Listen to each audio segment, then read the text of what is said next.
तुम next shift में आना। Sir please come. हम दोनों next. Success should not go to your head, but to your heart. Denver, the scent of my success. Alpenlibe Gold अब ज्यादा कैरेमली, ज्यादा tasty.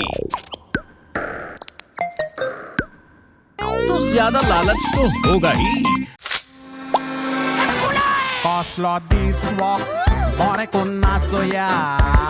Measurement complete. Center Fruit mood कर दे टिंग टोंग।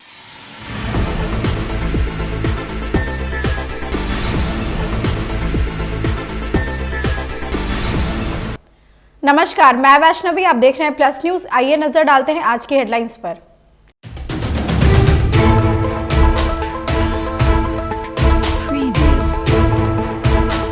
23 दिसंबर से मुख्यमंत्री नीतीश कुमार प्रगति यात्रा पर निकलेंगे।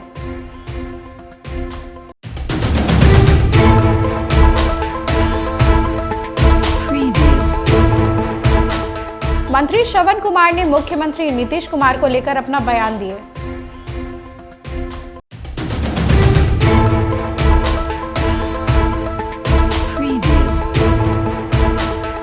उपेंद्र कुशवाहा ने वन नेशन वन इलेक्शन का समर्थन किया।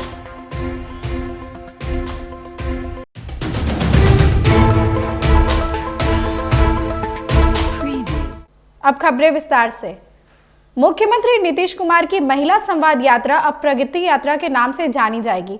अपर मुख्य सचिव डॉक्टर एस सिद्धार्थ ने इसे लेकर मंत्रिमंडल सचिवालय के अधिसूचना में जानकारी दी है।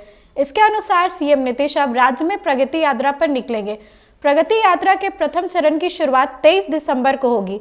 मुख्यमंत्री पश्चिम चंपारण के चनपटिया से इसकी शुरुआत करेंगे। प्रथम चरण में 23 दिसंबर से 28 दिसंबर तक यात्रा होगी।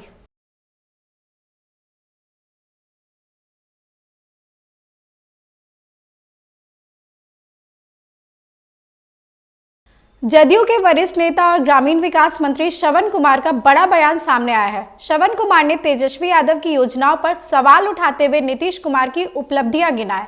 उन्होंने कहा कि मुख्यमंत्री नीतीश कुमार ने 19 सालों में महिलाओं के उत्थान के लिए कई ऐतिहासिक काम किए। नीतीश कुमार की योजनाओं से महिलाएं आत्मनिर्भर बनी हैं। वहीं तेजस्वी यादव पर निशाना साधते हुए कहा कि उन्हें अपने परिवार से फुर्सत नहीं मिलती है और उनकी राजनीति सिर्फ भाई बहन तक सीमित रहती है। सरकार बनने पर जब उनको मौका मिलता है तो अपने परिवार को देखते हैं, और जब मौका जनता नहीं देती है तो माँ बहन को देखने लगते हैं। किस माँ बहन को उन्होंने लोकसभा में टिकट दिया? एक टिकट अगर किसी महिला को मिला तो अपनी बहन को उन्होंने दिया। अपने जब चुनाव विधानसभा के लड़ते हैं तो अपने भाई को देते हैं। तो उनको अपने परिवार से फुर्सत मिलेगी तब ना माँ बहन को देखेंगे। और नीतीश कुमार जी तो 19 सालों में जितना माँ बहन को देखना है वो तो ऊंचाई पर पहुंचा दिया। तो कह रहे हैं कि नौकरी हमने दी, हम आए तो दिया गया। तो नौकरी उन्होंने दिया। नीतीश कुमार जी 19 साल से बिहार की सरकार में बिहार के मुख्यमंत्री हैं, और जिस विभाग का मैं मंत्री हूँ, ग्रामीण विकास विभाग में 10,63,000 स्वयं सहायता समूह बनी है, और गाँव की गरीब महिलाएँ हैं, किसी प्रकार से साक्षर है, और उनको आत्मनिर्भर बनाने का काम नीतीश कुमार जी ने किया। 1,31,00,000 परिवार को अभी तक हम लोग इसमें शामिल किया है। अब 1,31,00,000 परिवार के सामने न कोई भूखमरी की स्थिति है, न दूध जोन की रोटी के लिए किसी के सामने हाथ पसारना है, और न कोई उत्सव और बच्चों की पढ़ाई और दवाई के लिए किसी के महाजन का भी सहारा नहीं लेना है। तो 1,31,00,000 परिवार आज आत्मनिर्भरता की तरफ बढ़ रहा है, और ये साबित करता है कि नीतीश कुमार जी की महिलाओं के लिए जो सोच है, महिलाओं की तरक्की का, महिलाओं को आगे बढ़ाने का, वो काबिल तारीफ़ है। इतना ही नहीं है, हम लड़कियों को साइकिल योजना से भी आच्छादित किया है। जहाँ लड़की साइकिल से नहीं चलती थी उनको 3,000 रुपया साइकिल के लिए भी देते हैं। और इन बेटियों को पढ़ा लिखा करके घर में चूल्हा फूकने के लिए नहीं, नीतीश कुमार जी ने कहा कि 1 से 5 तक जो हमारे स्कूल हैं उसमें हमारे 50% लड़कियों को आरक्षण दिया, और सब में 35% आरक्षण दिया। आज तो बेटियां हर स्कूलों में, हर जगह पर नौकरी पा रही हैं, काम कर रही हैं। देश का पहला राज्य बिहार है जहां 30,000 से ज़्यादा बेटियों को डीएसपी बहाल किया है, उनको हमने दरोगा बहाल किया है, उनको सिपाही बहाल किया है। पूर्व केंद्रीय मंत्री उपेंद्र कुशवाहा ने बड़ा बयान दिया है। उन्होंने कहा कि बिहार विधानसभा चुनाव हम लोग साथ लड़ेंगे। अगर परिवर्तन की बात होगी तो हम लोग मिल बैठकर उस पर विचार कर लेंगे, इसमें कोई विवाद की बात नहीं है। वही उन्होंने वन नेशन वन इलेक्शन का समर्थन किया। उन्होंने कहा कि वन नेशन वन इलेक्शन बिल्कुल सही है, इससे देश को फायदा होगा। देश में जो हर साल चुनाव होते रहते हैं उस पर कहीं ना कहीं रोक लगेगी। आप लोग गलत व्याख्या करते हैं चीज़ों की, कहीं से कोई यह मामला नहीं है। एनडीए के अंदर हर चीज़ सहज है और कहीं आपको दिखता भी होगा तो बाहर से भले दिखे, हम लोग मिल बैठ कर के सारी चीज़ों का बहुत सहज ढंग से निपटारा कर लेंगे जब जो चीज़ सामने आएगी। 25 के नेतृत्व में ही एनडीए चुनाव लड़ेगी, सीएम नीतीश कुमार के नेतृत्व में। निश्चित रूप से इसमें कहाँ कोई दो राय है। अगर उसमें कोई परिवर्तन की बात होगी तो फिर विचार होगा, लेकिन तय है अभी तो नीतीश कुमार जी के नेतृत्व में चुनाव लड़ना है। महाराष्ट्र वाला खेला जो है बिहार में भी होगा, क्योंकि महाराष्ट्र में जिस तरीके से सीएम बदल दिए गए उसको लेकर के भी नहीं, अभी आप लोग कहाँ से कहाँ अर्थ लगाते हैं। महाराष्ट्र अलग है, बिहार अलग है। लग रहा है कांग्रेस ने 70 सीट की डिमांड किया, जवाब में तेजस्वी यादव ने कहा कि महागठबंधन तो इसी तरह से चलता ही है। आपस में स्वार्थ के आधार पर लोग मिले हुए लोग हैं, तो इसी तरह से उनकी यही नियति है। भारतीय जनता पार्टी के प्रदेश अध्यक्ष दिलीप जायसवाल ने तेजस्वी यादव पर हमला बोला है। उन्होंने तेजस्वी यादव के द्वारा महिलाओं के लिए घोषित की गई योजना पर बड़ा प्रहार किया है। उन्होंने कहा कि यह सब नहीं चलेगा। देश की महिलाओं को, युवाओं को ये पता है कि जो मोदी बोलेंगे वही होगा। उन्होंने वन नेशन वन इलेक्शन का समर्थन करते हुए कहा कि हमारी सरकार ने जो वादा किया था वो पूरा करने जा रही है। वादा हम पूरा कर रहे हैं और आपने जैसा देखा कि आर्टिकल 370 भी हटा और भी जो भी हमारा एजेंडा है कि हम देश में कैसे विकसित देश बना सकते हैं। One nation one election bill आने से सबसे बड़ा फ़ायदा देशवासी को होगा कि लाखों करोड़ रुपए का खर्च बचेगा पूरे देश में। दूसरा, पॉलिटिकल लीडर सालों भर इलेक्शन ही लड़वाते रहते हैं। सभी दल के नेताओं को जो है सिर्फ एक ही काम रहता है, इलेक्शन लड़ाओ, इलेक्शन लड़ाओ। और इलेक्शन होने के चलते आपस में एक दूसरे पर तीखा प्रहार भी होता है, एक दूसरे का शिकवा शिकायत भी होता है, सब आपस में लड़ते ही रहते हैं। अगर वन नेशन वन इलेक्शन होगा तो आदमी 5 साल पूरे देश में, चाहे वो प्रदेश में हो चाहे देश में हो, सभी सरकार स्थिर होकर अपना काम कर पाएगी। इसलिए वन नेशन वन इलेक्शन इस देश के लिए मील का पत्थर साबित होगा। विपक्ष को ऐसा महसूस होता है कि हम विपक्ष हैं यानी विरोध करना है, बस इतना ही।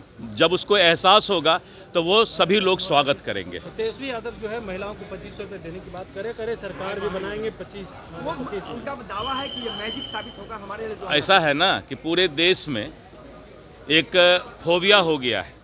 आपने देखा कि अलग अलग स्टेट में इसी तरह का फोबिया होता है कि महिलाओं के लिए, इसके लिए कुछ से कुछ बोल करके वोट ले लो। लेकिन महिलाओं को एनडीए सरकार पर ही भरोसा है। और जब भूपेश बघेल ने छत्तीसगढ़ में महिलाओं के लिए, किसानों के लिए, केंदुपत्ता वालों के लिए, वहाँ के युवाओं के लिए गलत वादा करके सरकार बनाया था कांग्रेस का, आपको याद होगा, छत्तीसगढ़ में। और एक बार ही वो सरकार रही और उसके बाद बीजेपी 2/3 बहुमत से छत्तीसगढ़ में सरकार बनाई। इसीलिए जनता को या हमारे माँ बहनों को पता है कि वादा निभा सकते हैं तो वो मोदी ही निभा सकते हैं। मोदी है तो मुमकिन है और मोदी है तो वो बात पक्का होगा। ये छत्तीसगढ़ में महिलाओं ने साबित किया था। One nation one election bill को लेकर भाजपा प्रवक्ता प्रभाकर मिश्रा ने अपना बयान दिया। उन्होंने कहा कि ये भारत के लिए मील का पत्थर साबित होगी। उन्होंने कहा कि राजद जैसे दलों की राजनीतिक दुकानदारी बंद हो जाएगी, इसलिए ऐसे दल वन नेशन वन इलेक्शन का विरोध कर रहे हैं। आइए सुनते हैं उन्होंने और क्या कुछ कहा। वन नेशन वन इलेक्शन संबंधी सदन में पेश होने वाला विधेयक भारत के लिए एक मील का पत्थर साबित होगा, लेकिन राष्ट्रीय जनता दल सहित ऐसे दल जो चुनाव को टिकट बेचकर धन संग्रह का उपक्रम मानते हैं, इस विधेयक के पास होते ही उनकी दुकानदारी तो निश्चित रूप से बंद हो जाएगी। और यही कारण है कि ऐसे दल वन नेशन वन इलेक्शन का भरपूर विरोध कर रहे हैं। ऐसा करके वो अपनी भ्रष्टाचारी पहचान फिर से साबित कर दे रहे हैं। दरअसल वे चाहते हैं कि जितनी बार चुनाव होगा उन्हें टिकट बेचकर उतना ही धन संग्रह करने का मौका मिलेगा। राजद सहित से ऐसे दल देश के विकास के विरोधी हैं, उन्हें इससे होने वाले लाभ नहीं दिखाई दे रहे हैं। वन नेशन वन इलेक्शन से आर्थिक मोर्चे पर बहुत बड़ी बचत होगी, राजनीतिक दल और उनके उम्मीदवारों का खर्च भी कम होगा। आर्थिक मोर्चे पर हुई बचत का उपयोग देश हित में इंफ्रास्ट्रक्चर डेवलपमेंट करने में किया जा सकेगा। राजद विधायक फतेह बहादुर सिंह ने एक बार फिर से मंदिर को लेकर विवादित बयान दिया। फतेह बहादुर ने कहा कि मंदिर का रास्ता अंधविश्वास, पाखंड तथा मूर्खता की ओर ले जाता है। इस पर भाजपा प्रवक्ता कुंतल कृष्णन ने पलटवार किया। कुंतल कृष्णन ने इसे तुष्टीकरण की राजनीति का एक घटिया तरीका बताया और कहा कि राजद के लिए मुसलमान से ऊपर राजनीतिक पूंजी के लिए कोई भी नहीं है। राजद की सोच है कि हिंदू की भावनाओं को ठेस पहुंचाओ, जिससे मुसलमान खुश होंगे। सिर्फ फतेह बहादुर सिंह नहीं, पूरी की पूरी राष्ट्रीय जनता दल अल्पसंख्यकों के तुष्टीकरण की राजनीति कर रही है। लालू प्रसाद यादव और उनके पूरे परिवार, उनके पूरे दल का एक राजनीतिक मूल मंत्र है, मुसलमानों से ऊपर उनके लिए राजनीतिक पूंजी के रूप में कोई नहीं है। पर दुखद तो यह है कि पूरे राष्ट्रीय जनता दल का ऐसा मानना है कि हिंदू की भावनाओं को ठेस पहुंचाने से मुसलमानों का तुष्टीकरण होगा। यही राष्ट्रीय जनता दल की सोच है कि हिंदुओं की भावनाओं को ठेस पहुंचाओ, जिससे कि मुसलमान खुश होंगे। मोतिहारी में एसपी स्वर्ण प्रभात ने जिले के 100 से अधिक चिन्हित अपराधियों के घरों पर एक साथ कुर्की जब्त करने की कार्रवाई का आदेश दिया। कुर्की के डर से सरेंडर का सिलसिला लगातार जारी है। अब तक आधा दर्जन से अधिक अपराधियों और शराब माफियाओं ने पुलिस के समक्ष सरेंडर कर दिया है। एसपी ने बताया कि पुलिस अब जेल भेजने और सजा दिलाने के साथ ही अपराध से जनित संपत्ति भी जब्त करेगी।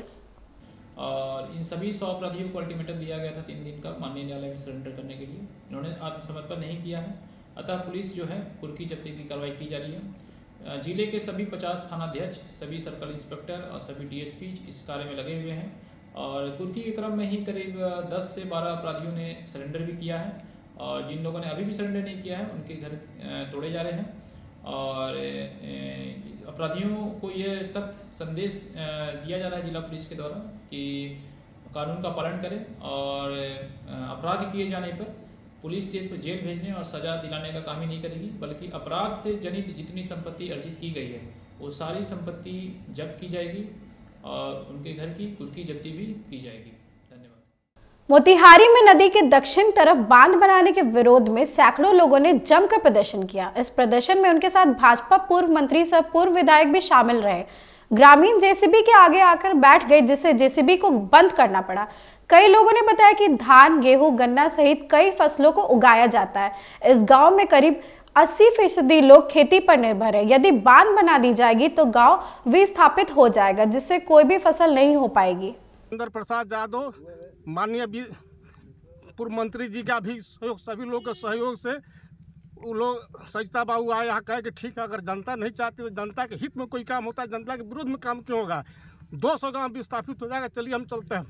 मोतिहारी सर्किट हाउस में आए और उन्होंने सारे जनप्रतिनिधियों को बुलाया, सारे अभियंताओं को बुलाया, नागरिक ग्रामीणों को बुलाया और उन्होंने बंद को स्थगित कर दिया। 1980 में माननीय स्वर्गीय केदार पांडे केंद्रीय सिंचाई मंत्री थे।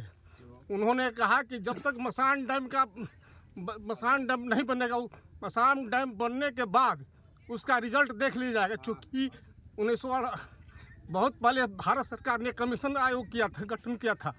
वो कमीशन का रिपोर्ट है कि सिकरहना में मसान डैम का पानी 40% आता है।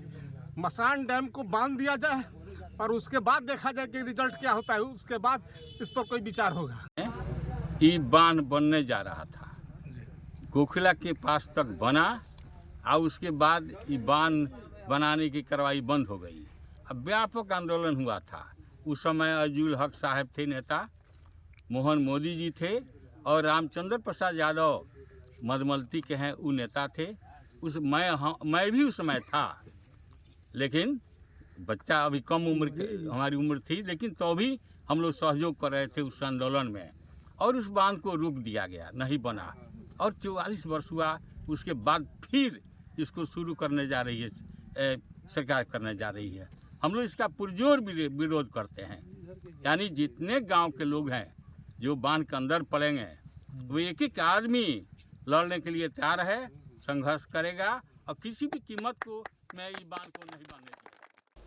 बख्तियारपुर जंक्शन स्टेशन पर पटना दुमका एक्सप्रेस का इंजन फेल हो गया। इसकी सूचना दानापुर रेल मंडल को दी गई। इस दौरान ट्रेन चालक और टेक्निकल कर्मियों ने इसकी जांच किया। जब ठीक होने के आसार नहीं दिखे तो दूसरी इंजन की मांग की गई। इस बीच लगभग 3 घंटे तक ट्रेन स्टेशन पर रुकी रही।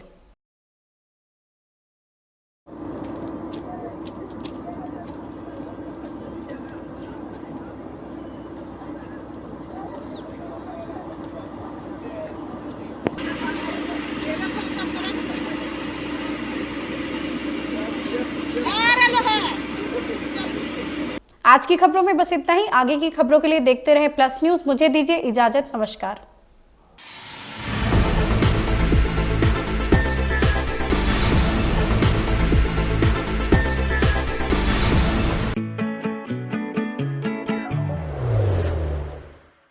कुछ सेव राउर सेविंग तो हमरा सेव से भी बढ़िया बा। बचाई 35 रुपया हॉर्लिक्स पर। का भइल? हमार 20 के नोट।